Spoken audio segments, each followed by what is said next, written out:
This is the FANMADE Film Podcast. Hello everybody and welcome to the FANMADE Film Podcast. I don't know why I did a bit of an old grandma type voice then. I'm feeling a little bit tired today, a little bit world weary. There's a lot of stuff going on in the world and I know out of everybody I've probably got the least amount of things to worry about right now. So that's a bit self-indulgent. But anyway, thank you for listening and coming along to listen to another episode of the FANMADE Film Podcast. I spoke to Kees Van Hattum of Fantastic Films, based in the Netherlands, in Amsterdam, a place I've never been to, but I keep meaning to go there. Dan super loves it there. A lot of people really love Amsterdam. So we talk a little bit about the Dutch film industry and about some of the people that helped him on his fan film, Remnants of the Order. Remnants of the Order is a Star Wars fan film, and it tells the story of Pi, a young girl who lives together with her uncle under the reign of the Empire.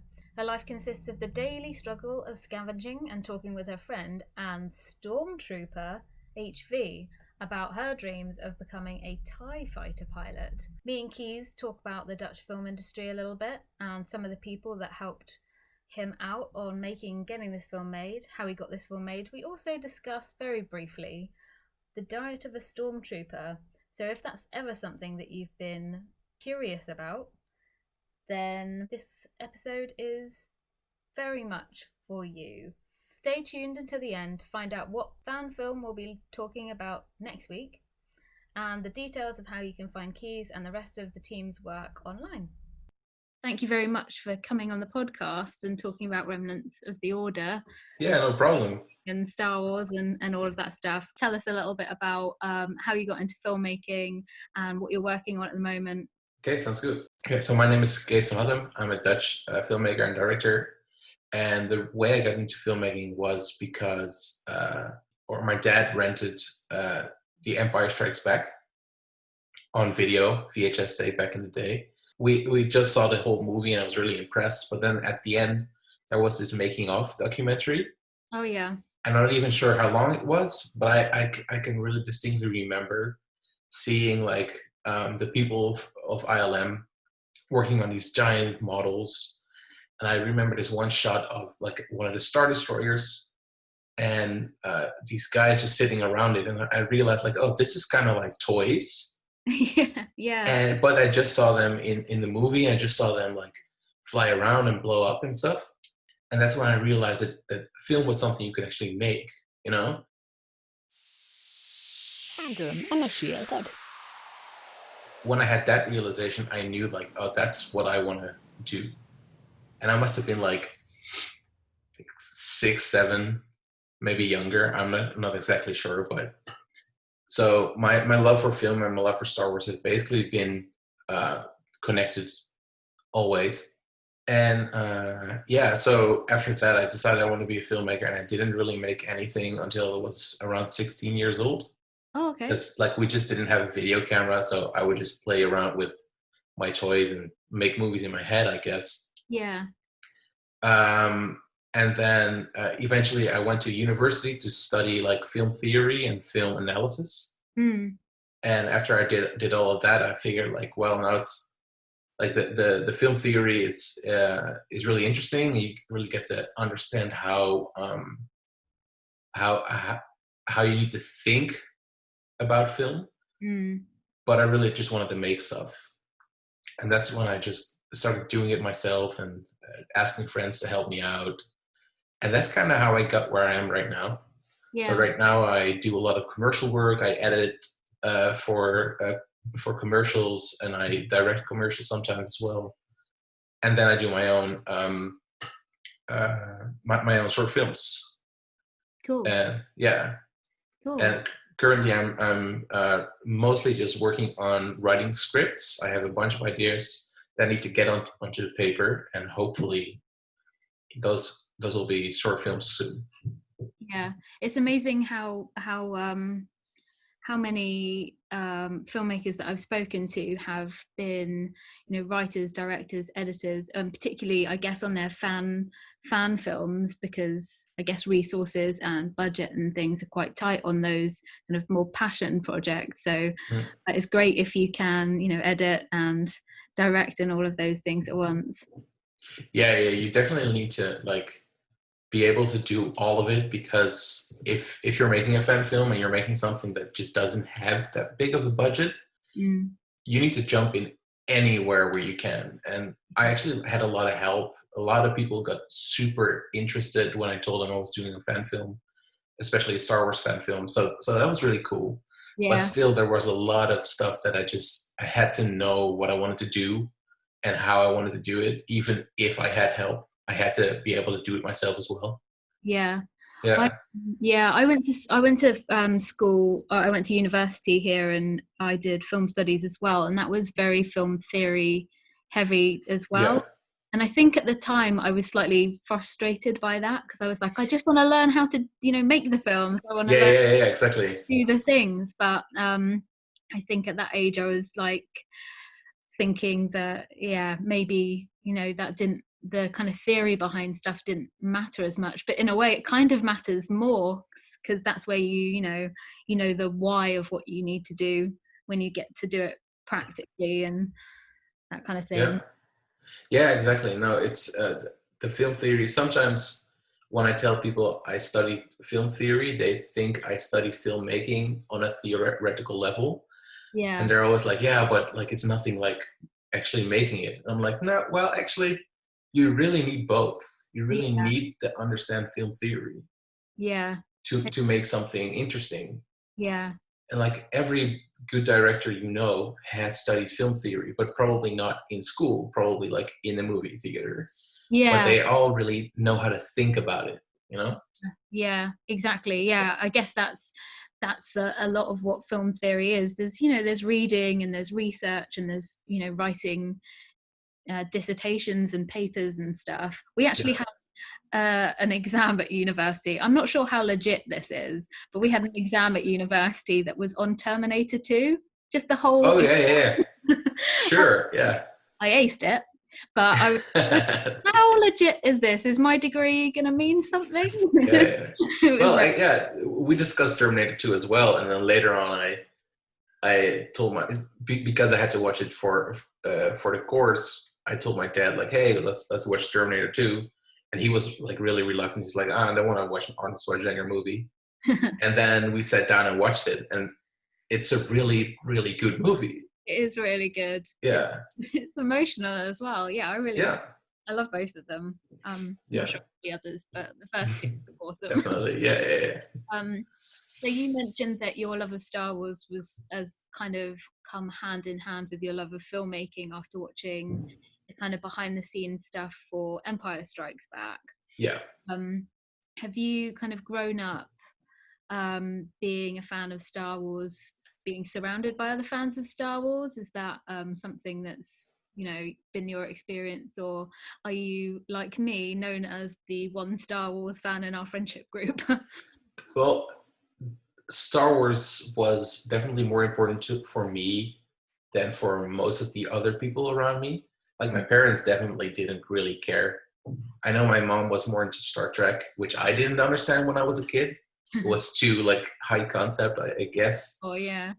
And I thought all the makeup was really, really creepy, and I didn't want to watch it during dinner. That's what I remember. Yeah. But yeah, no, I think there were some other people who liked Star Wars, and I got to know Star Wars because of some friends of mine who had the toys and the shirts and the baseball caps, and I was just really intrigued with the design of Darth Vader. Yeah. But in my direct family and my direct group of friends, I was definitely always the Star Wars fan. Yeah. Well, we have that in common. Yeah.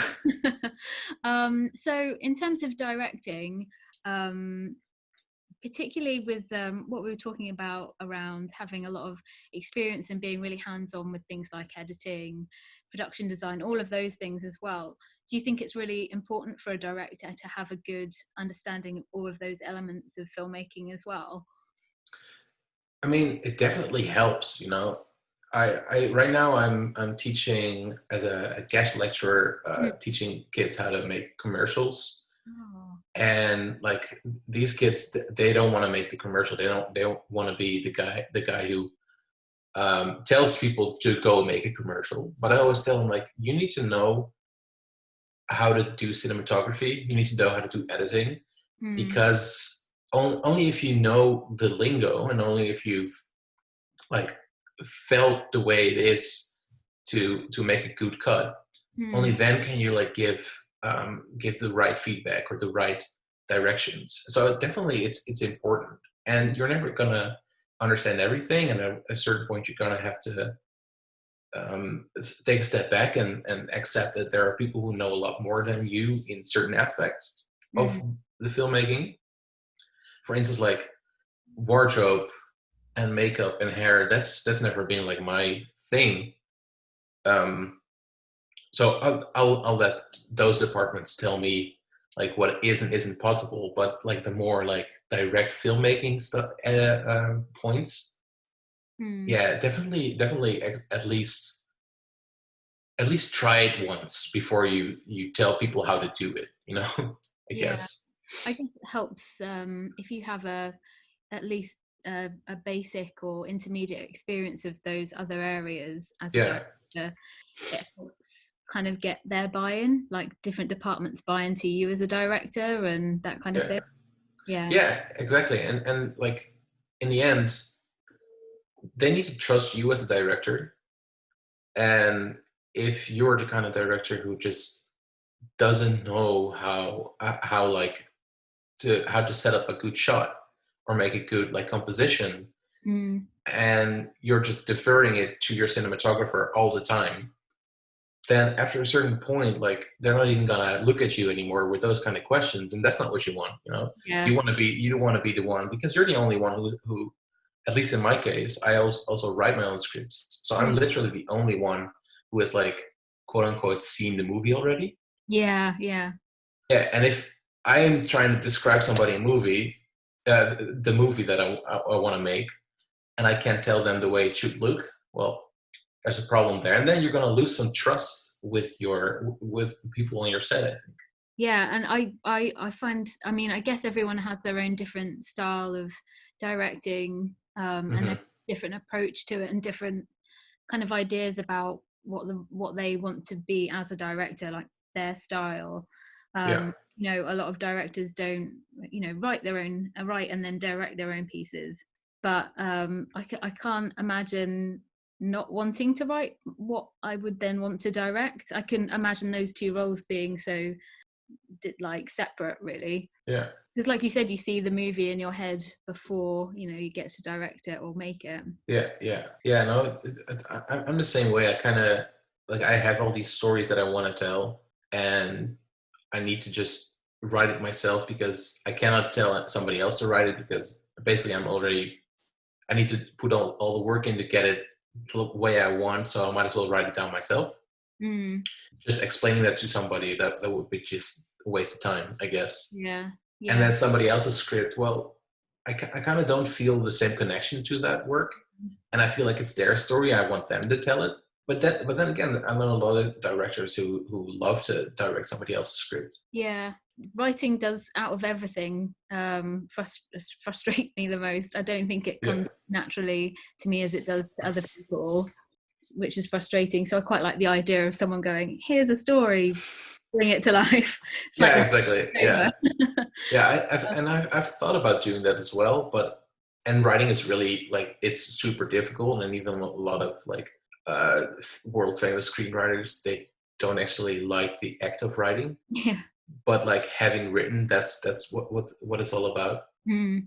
Of course, like if somebody could give you the story and you're like so into that story the way you are into like Star Wars, for instance, like you really get it, that would be fantastic. I haven't felt that yet. Yeah. So let's talk about Remnants of the Order. Um, Sure. my favorite fan films that I see take a completely unique story within the universe.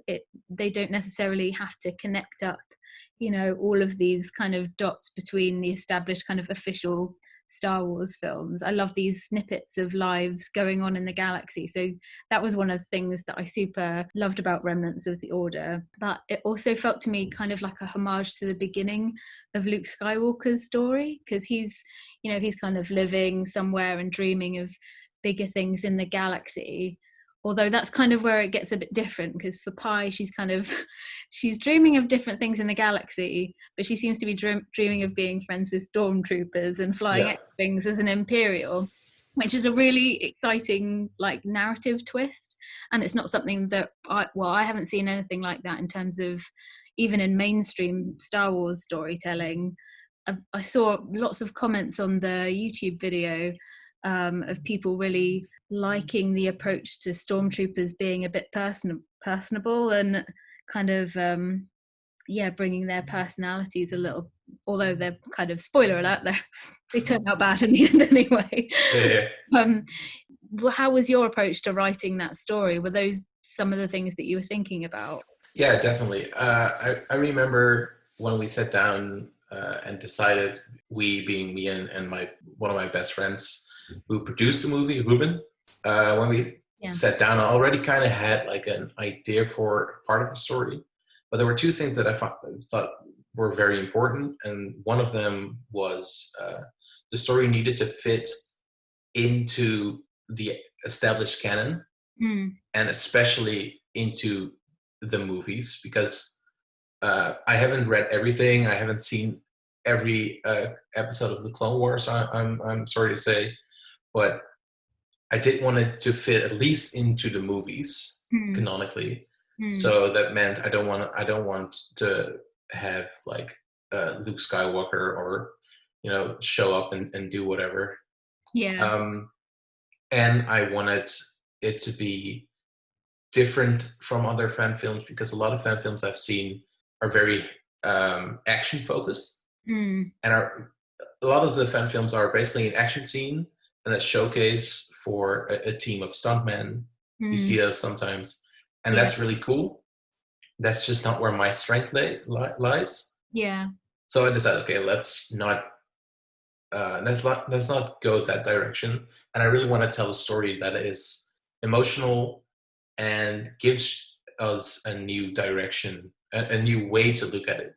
And then I started looking into ways to do that, and the first thing that came to mind was, even in Nazi occupied Germany, there were kids running around, and basically the idea I had is now used in Jojo Rabbit by Taika Waititi. It's basically just two kids, whoever is the Cubs, they are heroes. At least right now you can't say that anymore, I guess. No. But at least when I was a kid, everybody wanted to be a Cub. But then if the Cubs are fascists and bad guys and Nazis, well, do you see the difference as a kid? You don't if your parents don't tell you. Or if you didn't see proof of it. And it's strange to talk about that right now with the Black Lives Matter movement and the protests in the United States, but it was a simpler time, I guess, a couple of years ago. You were kind of ahead of yourself. Yeah, exactly. So that's how I wanted to do it, with just look at somebody who was so naive, but because she was so naive, also so innocent. And so she was definitely on the side of the Imperium, and to her, she'd never seen anything that would discredit the Imperium as the good guys. And then to see what happens when she meets the reality that we know from the Star Wars movies. And I knew this was going to happen with just this lightsaber. I wanted the lightsaber to be symbolic, not just of the non-Imperials, but also of course of the Jedi. And because there's this weird thing going on in the canon where the Jedi were this giant organization, and then a couple of years later, everybody thinks they were myths and legends. I kind of wanted to explore that as well. Pi might have never even heard of the Jedi, and the Imperial sort of occupation and way of life is all she's ever known, really. Yeah, exactly. And we, of course, decided to shoot it in a place where we could shoot. I live in the Netherlands, and most of our nature is basically just flat fields. We found like my friend's the producer's girlfriend. His parents had a house with a large part of the dunes as part of their garden. So that's where we actually shot the entire movie. Oh, cool. Yeah, which is like the only place in the Netherlands where you can find hills, Yeah. like any elevation. Yeah. So we decided to shoot it there, and then I realized, okay, so that will mean she's kind of on the poorer side of things because she lives in the forest, right? Yeah. There's no giant cities. I couldn't do that if I wanted to, basically, at that point. Well, clearly, like parallels between her and Luke started to show up.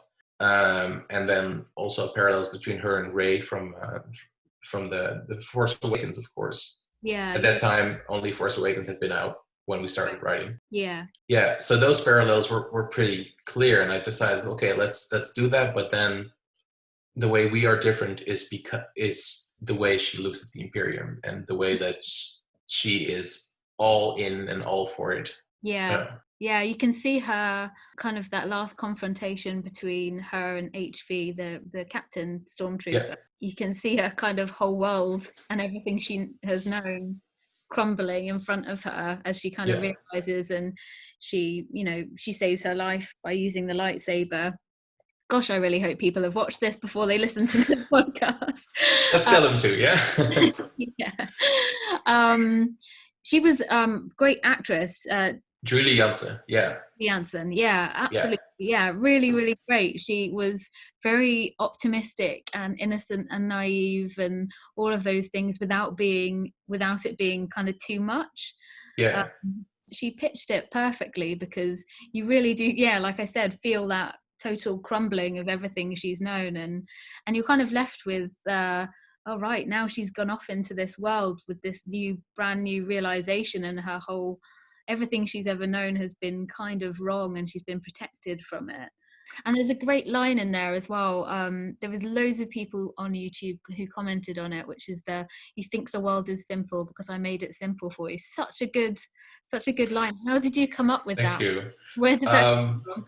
Basically, I was just trying to live in Uncle Bolo's shoes for a little bit, and I have parents who are very, very loving, but who could also, like, I could see them do the same thing. Like, I could see them protect us a little more than it may have been reasonable in those kind of situations. Not that they did in the real world, luckily, but yeah.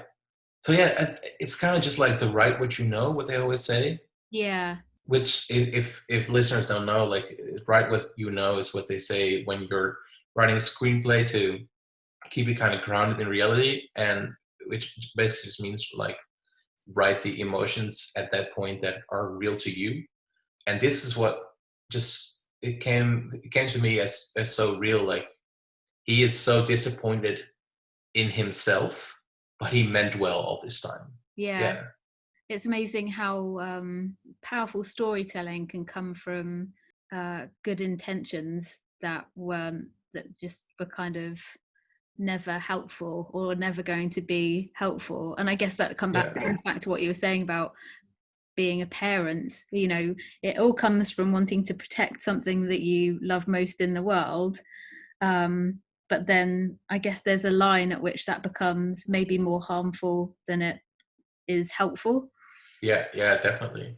And I think the same. We actually see the same thing happen a couple of times in the Star Wars canon. Because the same, like putting Luke and Leia in on different worlds and stuff. Yeah, could have been the same kind of mistake. And it may have been the same kind of mistake. Why not put them together? Why not put them in a world that wasn't Tatooine? Yeah. In Luke's case, because that was horrible. back Yeah. on nowhere in the galaxy. Yeah, exactly. Yeah, and Leia gets lovely lush Alderaan, R.I.P. But Exactly. Yeah. Yeah. yeah, I guess it's the set. There's a lot of things that they've kind of um, used in a similar fashion in the sequels, the new trilogy as well. Yeah. And then Leia sent her and Han's son off to train with Luke. Maybe she thought that was best for him in the long run, but Yeah. that really backfired. Yeah, exactly. And I think that's just a theme that I like exploring. The mistakes you make out of love, basically. Everybody had the right intentions, and still it turned into an absolute disaster. Yeah. I think that's more dramatic than like an evil villain going around and messing up your life. Yeah. While still you kind of need you need evil villains as well. Yes. Yeah. Yeah, it's much more relatable, that kind of storytelling. Yeah, exactly. People connect with it a lot more. Yeah, and luckily we had a couple of really great actors in those parts, because Julie, I actually knew her already, but I told her, like, I kind of do want you to. I didn't want to just give her the part. I wanted to have her do an audition. Yeah. And she was very good. And then right after her, we had an audition for Uncle Bolo, and Abel Sanders, who's the guy we actually cast for that role. He was next, so we asked Julie if she could hang back for a couple of minutes and do an audition with her. And the chemistry between the two of them was just so fantastic that we just decided there, like, it has to be these two. There's no other decision. So, what was the real reason why this film got made? I would say, like, of course, like, Star Wars and film is a big part of it. You won't make a Star Wars fan film if you don't love it, because it's gonna take so much time and so much effort and money, literal blood, sweat, and tears. But that's with any movie, basically. One of the things, and this may be a little retroactive, reasoning here, but what I did notice is, like, when you make a fan film, you already have people interested in the movie, even if it's just like a couple of people online you will never see. Like, Remnants of the Order right now has 500,000 views on YouTube. Yeah. My other most watched short film is, I think, still at 4,000 views. So you're gonna have people at least watching the movie. So first it's like the built-in audience, but then there's also the built-in enthusiasm for the project, for people who want to work with you. So there's a lot of people, if you say, like, okay, I'm making a Star Wars fan film, and they haven't, like, done 1 million yet, who would be more inclined to help you out because they are also fans of Star Wars. Yeah. So that's definitely a good reason to make a fan film. The reason I did it, really, I just couldn't not do it anymore. Yeah. I just, like, having started wanting to make movies because of Star Wars, and there was so much Star Wars at that moment, and I was just like, okay, I love all this stuff. I want to make movies. I love Star Wars. Why don't I just put the two together and just do it and just get this one off my chest? Because I know I need to tell a Star Wars story. And it felt great, actually. Yeah. I bet. Yeah, no, definitely, like, the giving back, also just to the other Star Wars fans around you. And now when I go to Comic-Con here in the Netherlands, like, I know everybody in a Star Wars costume. Well, most of them. I know them, and they've seen the movie, and, like, it's just so, like, I'm not gonna wear a Star Wars costume to Comic-Con anytime soon. It's just not the thing I'm comfortable with, but this is what I can give our fan base. Like, the 501st Dutch Garrison, they helped out with making of the movie, and it was such a good time. What was that like, having the 501st there and involved in the production? It was actually, like, it was one of the most important things, because I knew, like, I didn't want to have, like, a Halloween store kind of costume for the stormtroopers. Yeah. But also it was kind of stressful because, like, these guys, they get requests like this a lot. And Yeah. at first they were like, I'm not sure, if we have time, and a lot of people want to make fan films. But then I kept hammering on, and eventually they were like, fine, how many do you need? I was like, okay, give me 4 stormtroopers and 1 clone trooper and 1 Darth Vader if you have it. And they gave me the exact number I asked for, not a single one more.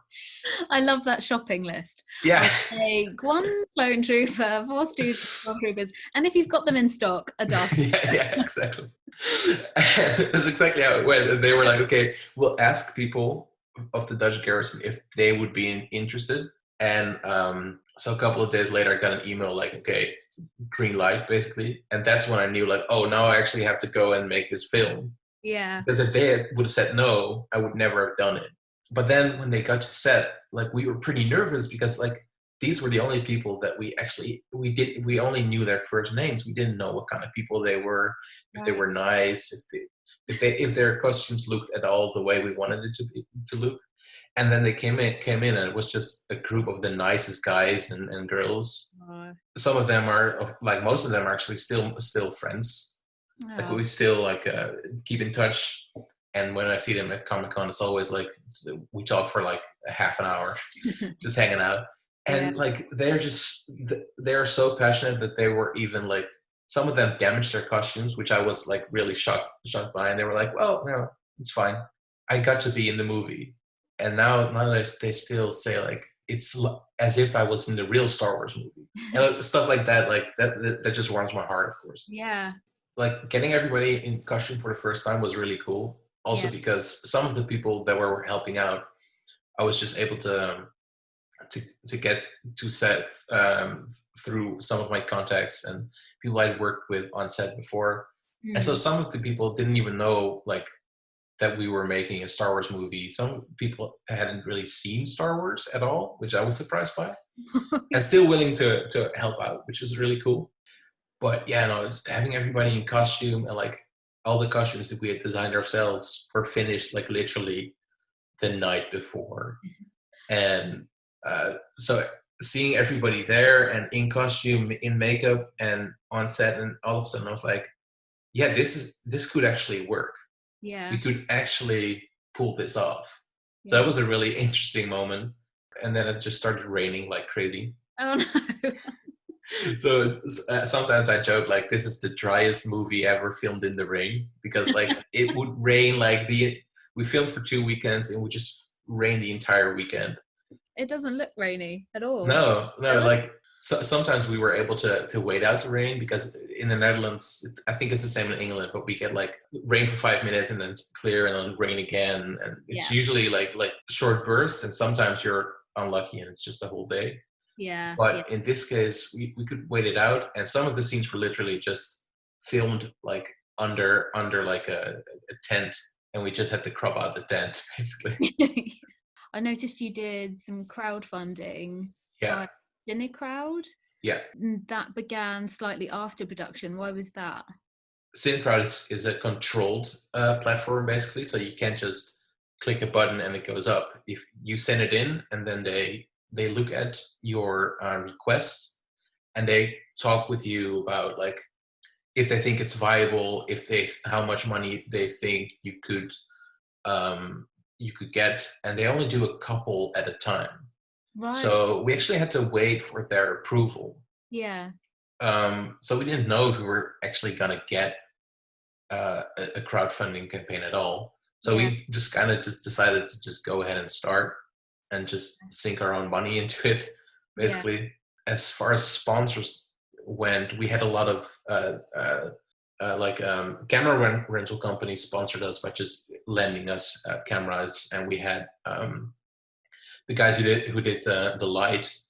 They just lent us the lights, but also they came along and they did the lights for a couple of days. Yeah, which was really cool. Cool, yeah. And then we actually had like the local Subway, like the sandwich shop. Oh yeah, cool. They heard of the project and they were like, okay, let's give you a couple of lunches. So that was really nice. Yeah, that's really nice. Yeah, and then later on we did the CineCrowd, which was literally just we decided, okay, we can't have the whole budget. We also Yeah. didn't really know like how much the budget was going to be, Yeah. because most of the stuff was free, but of course there's lunches and there's travel costs. There's Yeah. some stuff that you cannot get for free. Yeah. And so we decided, okay, what we just want is we want enough money to to build the sets, because we knew we had to build two sets. One is the apartment of or the cave, I guess, Yeah. of Pi and Bolo, Yeah. and one is at the very end. And this is a spoiler, but at the very end where we see Darth Vader in the start story, we needed to make that hallway. Yeah, and to keep going, because filming took a little longer than we expected, so we needed a little more money to pay for more lunches and more travel costs, basically. Yeah, or fed and watered, I guess. Exactly, which is good, because I still hear some of the stormtroopers talk about the lasagna they had on set and how much they loved it. So that's good. And who would have thought stormtroopers like eating lasagna? Exactly, they're people too. Yeah, they're one of those mysterious questions of the galaxy that people aren't asking. So Yeah, exactly. You would imagine they eat like some gray goo, but no, it's lasagna apparently. yep, you heard it here first. Yeah, Stormtroopers like Italian food. exactly. So what did you enjoy personally enjoy the most about making Remnants of the Order? That's a good question. What did I enjoy the most? Like it was such a long project altogether. It took us like a year and a half Yeah. to just get the movie finished. I definitely didn't enjoy the post-production the most, because that was just very stressful. Did you do the VFX in terms of like the lightsaber and stuff, or were you working with someone else on that? I had a VFX supervisor, Douglas Bleilar, Yeah. who also did a bunch of the special effects. I did a bunch of the special effects, and then we had a couple of people here and there who could do a couple of shots. Yeah. But I took it upon myself to do the lightsabers and the laser blasts, and that's a lot of work. Yeah. That's like frame by frame rotoscoping, and I had to learn it as I went along, because I'd never done it before. So that was pretty intense. And then on top of that, I was also editing, and we were also working on the soundtrack and the sound effects and everything, color grading. Everything had to be done. So much work, isn't it? Oh, it's people think you see a lot of behind the scenes kind of features on about films and things, and you get a lot of like on set and all of the kind of physical stunts and training and that kind of stuff, and then the directing. But sometimes, I guess more nowadays, you see a lot more of the post-production visual effects stuff. It's a lot of work, and it's so time-consuming as well, especially frame by frame. You start dreaming and having nightmares about keyframing things, and Did you use After Effects for that stuff? Yeah, we did use After Effects, and then for the lightsabers, we used a Saber plugin by Video Copilot. It's a blessing, because it used to take like 4 times longer. Yeah. And with them, it's just like basically you draw a line where you need it to be. Yeah. And then still like you need to get in there and fine tune it. But it's a lot better than it used to be. But actually, to get back to your original question, because I just talked about what I didn't like the most, but what I did like the most, I think just being on set was really fun. But I think just what I liked the most was seeing how many people were enthusiastic about working with us, and having like the mask for the alien character Mocha. He actually that was actually made by Rob's Prop Shop, which is like the biggest prop department or the prop studio in our country. Wow. The producer and director that I know knows the guy who runs that, and he just made the mask for us, like free of charge. Wow. Yeah. Amazing. It was really cool, and actually have it here in my house. That was really cool, and just seeing like everybody come together and being supportive, that was really nice. Yeah, it makes life easier, isn't it, when people are really excited about being included in a project or working on a project. And what piece of advice would you give to other filmmakers who are thinking about making a fan film about something that inspired them to get into filmmaking and that kind of thing? Yeah, well, I think like one of the pieces of advice that I would give, like, look for the people who are already like super into it, Mm. because they are everywhere. Especially if you take something like Star Wars or Harry Potter or like Jurassic Park, like you will find people who are into that, like in all layers of production. So look for those people. They are way more inclined to help you out. And then my second tip is basically just look at other fan films, look at what they do well, look what you would do different, Mm. and find something that makes you unique. You know? Mm. I would love to see some more Jurassic Park fan films. Oh, there are a couple. I have watched a few really great Harry Potter ones, but I haven't seen any Jurassic Park ones yet. And big Spielberg / Jeff Goldblum fan, so There you go. Yeah, no, and I know there's one team that was working on it here in the Netherlands. I'm not sure if they oh, okay. finished it though, because that's always a thing with fan films. Like if there's no money, then you know, come on, you have to finish it just on passion alone, and Yeah, that's sometimes hard. But I yeah, guess like it makes sense that there's not a lot of Jurassic Park fan films because yeah. I can buy a lightsaber for $100, but not a dinosaur. Unless you're wanting to do some kind of dodgy stop motion plastic. Yeah, which would be fucking hilarious, but I'm not sure if it's the tone you're going for. Yeah, I'm not sure it's quite the grandiose cinematic feel of Spielberg and Lucas, Yeah, but it would be very funny, and I would definitely watch it. So, definitely. if you could have worked on any Star Wars film or TV show throughout the course of time, which one would it have been and why? Hmm. It's probably too easy an answer to just go Empire Strikes Back, like the Yeah. big one. I kind of like. I know it's a polarizing movie, but I really love The Last Jedi. I did too. I would definitely want to be part of that. Yeah, just to be part of The Last Jedi before people spoke out their opinions and just see their dreams of the Yeah. movie, all their intentions. Yeah, so I guess maybe The Last Jedi.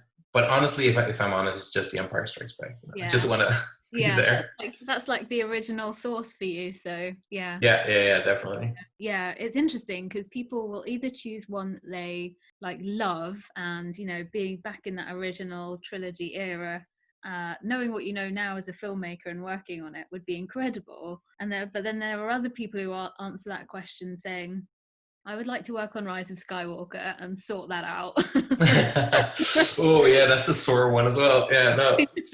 Yeah, no. I think for me, it's probably Empire Strikes Back because I just want to be there when they use all these models to shoot these space battles, because that's actually like that was one of the things that we set out to do for Remnants as well. Is like all our spaceships, and they're all models. Like we didn't use any CGI in there. Oh wow! Okay, yeah. Yeah, so actually we use like scale models, because that's kind of just that's why I love Star Wars. Yeah. So yeah, going back there and seeing those models being blown up, like that would be amazing. One of the last shots, in fact it might be the last shot of Remnants of the Order, with the Star Destroyer kind of coming out of the shadows, is one of the best shots of a Star Destroyer I've ever seen. Oh, thank you. Yeah, we were really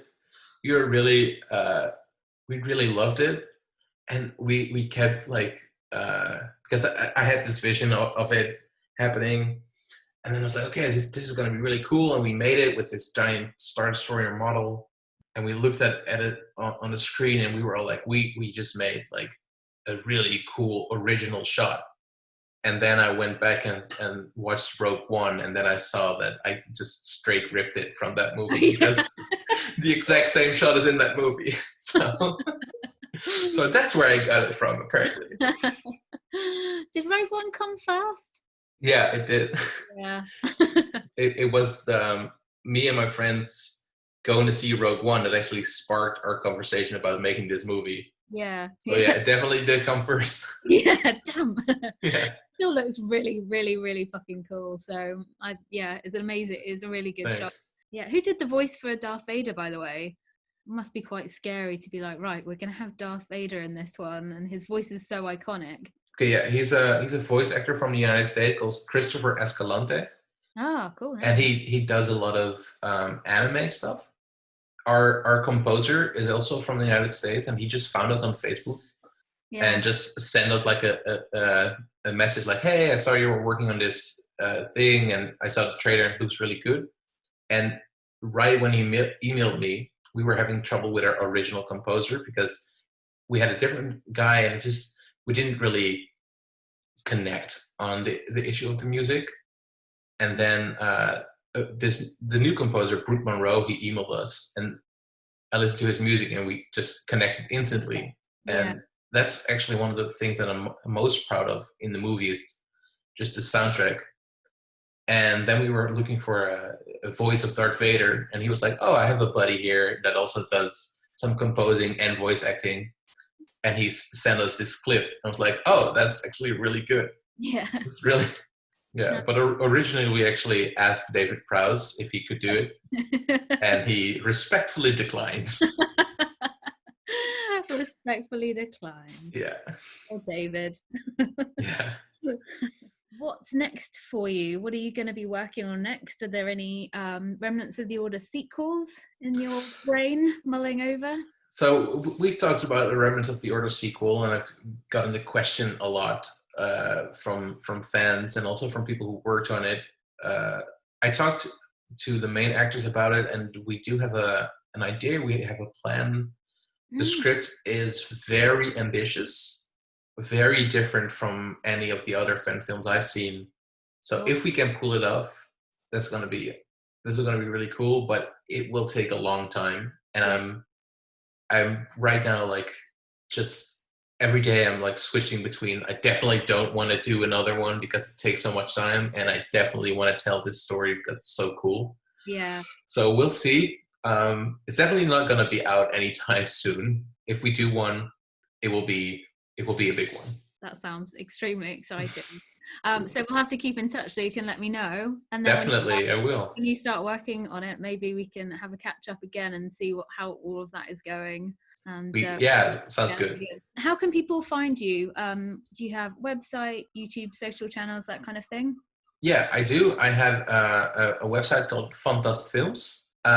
We have an Instagram and a Facebook page for Remnants of the Order as well. So you can find us there. And if you look for Remnants of the Order on YouTube, you can see the movie, of course. And that's also on my YouTube channel where I post my other films as well. If it's a sequel or something else, it will eventually end up there on the YouTube channel. I'm really looking forward to hearing about this sequel and any of your other work as well. So I'll be following Fantast Films very closely. Sounds good. Sounds good. Okay. Well, thank you for having me. It was a lot of fun. A big honor to be on the first season of the FANMADE podcast. Like, if you're passionate about it, at least 100,000 people are passionate about it. So thanks very much for speaking to me, Kees, and we'll keep in touch. Yeah, we will. Okay. Sounds good. Cool. Thank you. This is the FANMADE Film Podcast. Hello everybody, it's me again, old Rachel. Thank you very much for listening to the episode. I really hope you enjoyed it as much as I did. I'm here to give you a quick heads up about the next episode. This week we've released 3 episodes, so the one that you've just listened to with Kees Van Hattum, but also episodes number 3 and 4 are a kind of package deal. So episode 3 is an episode in which me and co-host Chris have a little chat just about some random things to do with film, so you can get a little bit of a flavour about what we're like as a co-hosting team on a podcast. But we do talk about the episode 4 that comes after that, in which we talk about filmumentaries with Jamie Benning. So do listen to the episode with me and Chris first, and then go on to listen to Jamie Benning's filmumentaries. And you should definitely check out filmumentaries.com. You can find some links to it on our Twitter page and on our website, fanmadefilmpodcast.com. Do check out those videos and the films that he's made. They're unbelievable, and I think you'll really enjoy the podcast that little bit more, having watched some of his work. For now, thank you very much again to Kees Van Hattum from Fantastic Films for talking to me about Remnants of the Order. And don't forget to like and subscribe and follow and all of those lovely things in order to not miss another upcoming episode. Also, please, if you have made a fan film or you've seen a fan film that you think is absolutely bloody fantastic and you want to know more about it, please get in touch with me at fanmadefilmpodcast@gmail.com or DM me, slide into those DMs and let me know. Send me some links and I will try and hunt the filmmakers down and beg them to be on the podcast. I'd love to explore some of the fan films that you're really passionate about and that you really think are amazing as well, and you want to know more about how they were made. So that's it for me, and thank you very much, and see you on the next podcast.